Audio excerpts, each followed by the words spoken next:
Bangkay ng lalaki natagpo ang palutang-lutang sa Agno River sa Urbis, Tondo, Pangasinan. Narito ang report. Bloated na at halos hindi na makilala ang bangkay ng lalaki na natagpo ang palutang-lutang sa Agno River na sakop ng Barangay Galarin, Urbis, Tondo, Pangasinan. Nagsagawa ng retrieval operation ng mga pulis.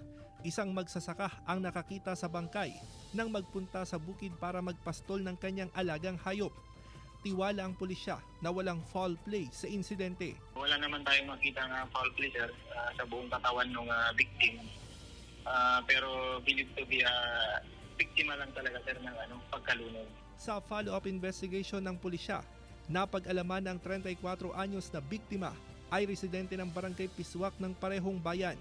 4 na araw na umanong pinaghahanap ang biktima matapos malunod sa Agno River. Na itong si victim natin is suffering from mental incapacity. So before yung incident, sir, is nakita siya, nakainom siya, sir, that time, nasuot niya yung damit na na-recover po natin. Wala pang pahayag ang kaanak ng biktima. Ngayong mainit ang panahon, pinaalalahanan ng pulisya mga naliligo sa Agno River na mag-ingat sa ragasan ng tubig upang makaiwas sa anumang kapahamakan.